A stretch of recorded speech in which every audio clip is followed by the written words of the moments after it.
Welcome back, guys. Automotive Inc. So we are on the last part of the Godzilla towing the large RV. You're going to look down that corner, hit the subscribe button, because next Saturday we're going to have what I say would be the clear or maybe definitive winner of this towing test, where I'm going to outline a lot of things I think most people probably won't think about.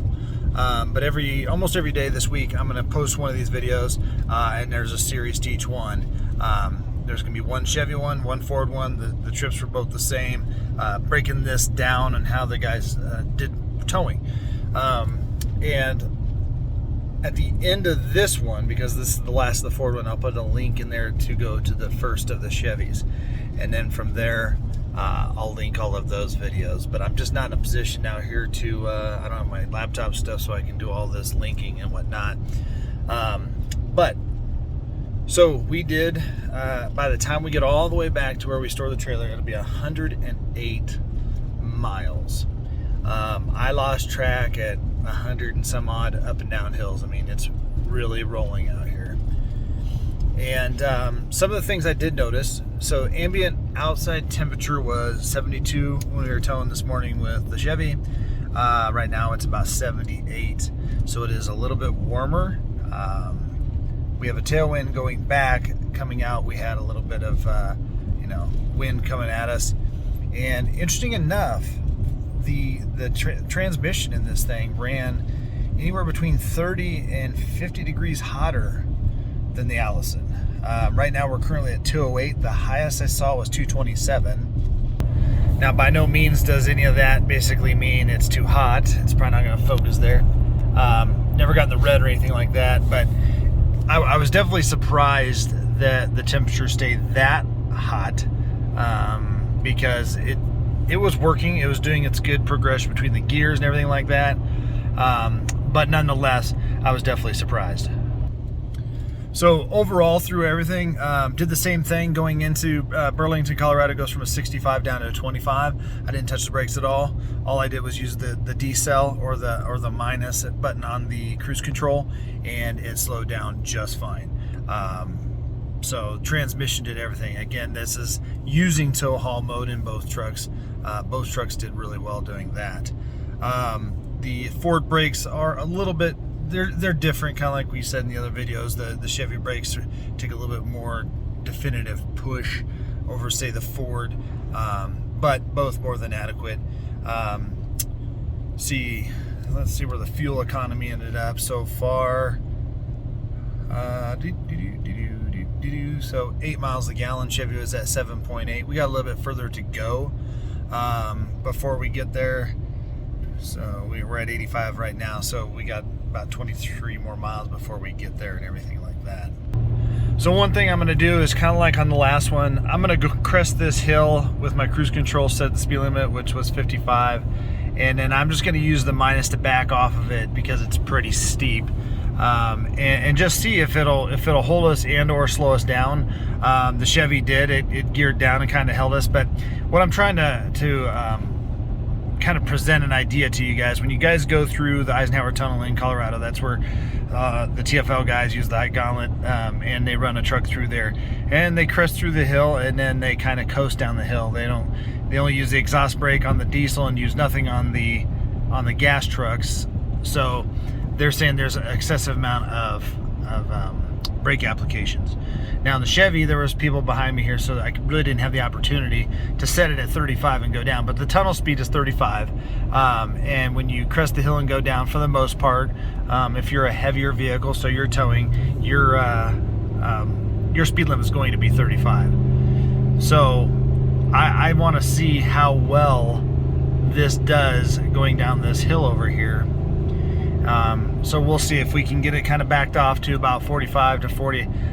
We'll set the cruise at 35, because I do believe if you set the cruise in there, going down any hills or going up hills, the transmission, everything is going to work the best it can to keep it, and it's going to minimize your brake applications, period. So, and that is the intent here. Overall though, again, definitely more exhaust note in the Ford. The Timbrins did a really good job. Not a lot of sway, even with the wind. That all was just fine. And again, we're going to break all this down next Saturday. Overall, the steering in the Ford is typically heavier unloaded, but it feels way lighter loaded, and that may be because the weight on the back end feels like it's lifting it up, but it feels a little floaty. The Chevy, on the other hand, is usually pretty light when it's unloaded, and when it was loaded, it just felt very, very sure-footed. So this one, like I said, it just kind of seems to bounce around, and you know, just felt really light. All right, so now we're gonna go down the hill. I just went in and picked a random speed of, say, 40, and I'm not gonna limit the gears or do anything like that. I wanna see how it holds it, and then the next hill way over there, when we crest it and start going down, I'm just gonna let it coast, and I wanna see the difference in applications of the brake, because I feel that my V10 at work does it with the 6-speed, that it's gonna hold it just fine. So if you had it at 35 coming out of the Eisenhower tunnel, it would be very, very good. And again, this was without me even limiting the gears. So right there, grabbed another gear coming down. We worked our way up to 44, and now it's pulling us down to 42, 43-ish. Transmission temp is still only 219, so even though it's getting that fluid warmer doing this,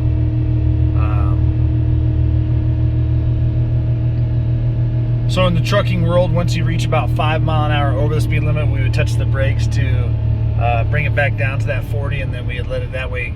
It keeps the heat off your brake pads, but we didn't get there. So from here, again, now we're going to go up this other hill, and we're just going to let it coast and see the biggest difference. So 0 brake applications there. I had to speed up actually going down the rest of the hill because it was going to slow us down all the way. Now granted, if you had the diesel, this would be even that much better, obviously, but we're trying to show that the gassers have a place here at the big kids table. And I think, pardon me, I think after the next Saturday, I think you guys will both be really surprised as to what I got to say and who's the winner here. But you guys will have all the same information that I'm going to talk about next week, and then we can kind of all come back to that and see, you know, what do we all think? Did we all pick the same truck? Did we notice the same things and everything like that?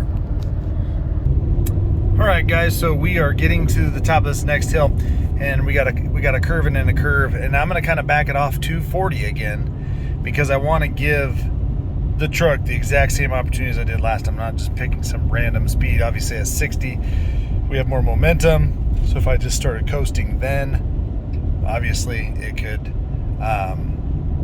you know, make us get going much faster. Now in respect to this being in tow haul mode, and I let off the throttle even at 40, it may decide to downshift. The Chevy let us get about, I think, 5 to 8 miles per an hour over by the time we got down to the bottom of the hill. So just imagine being on a steeper hill or a heavier grade. But we'll back this off to about 40, and then we're gonna kind of just get a vibe for how fast it's gonna coast. All right, so it did gear down.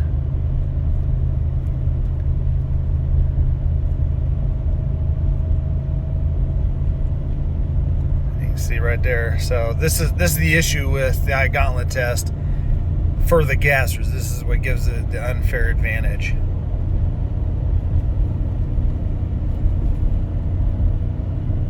So we're at 46, 47 miles per hour.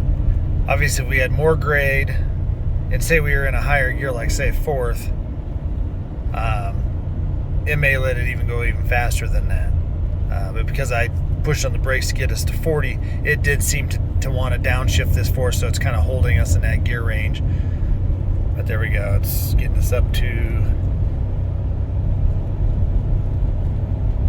10. So you can see there's quite a difference versus using cruise control. We're at 10 miles per hour over right now, and that's with me again pushing the brakes to get us to 40, which then kept us locked into that 3rd gear. So it's just something to keep into in perspective, guys. So we're about ready to wrap it up. I'm going to take her back to the shed and get it all unhooked. I appreciate you guys all being here. I'm hoping that this content gives you some more information, because again, nobody's going to get a test drive like this. Nobody's going to get to hook up their trailer unless you just have a real cool hook in with the dealership. That's just too much liability for them to have. But what I can tell you this is you'll want to watch the Chevy video if you're looking at a Chevy and or a Ford Godzilla versus the 6.6. I mean, I think it behooves you to watch these so I can give you some of my things that I noticed, and that way when you go in and test drive, then you can just focus on, do you like the actual truck, because you're going to be spending some money on it and some time in it. And if you're worried about, well, this one tows better because the horsepower is better, and this one does better because this, but I hate the interior, well, I'm going to hopefully answer some of those things for you. So like I said, you can focus on, do you like the way the truck looks, feels, rides, unpulling, because you won't be pulling all the time. But I can tell you this, after driving of both, 7.3 performed much like it did when I pulled my smaller fifth wheel, which, interesting enough, next weekend I'll show you guys the cat scale tickets. For my little trailer being quite a bit littler, I'm surprised it's almost as dang as heavy. But nonetheless, you guys will definitely want to hit that notification bell, and if you haven't already, hit the subscribe button down there in the corner. And yeah, it performed just as I thought. Average trans temp stayed around 214 to 230, and fuel over our 108 miles was 8.2 miles per gallon. So a smidgen better than the Chevy. So again, links to the start of the Chevy videos will be at the end and in the description of this one. And if you made it this far, then make sure you tune in for next Saturday and watch that as I break down everything down to the nitty gritty, and then I'll give you my 2 cents on which one might be the better of the two to buy. Thanks a lot, guys. We'll see you on the next one.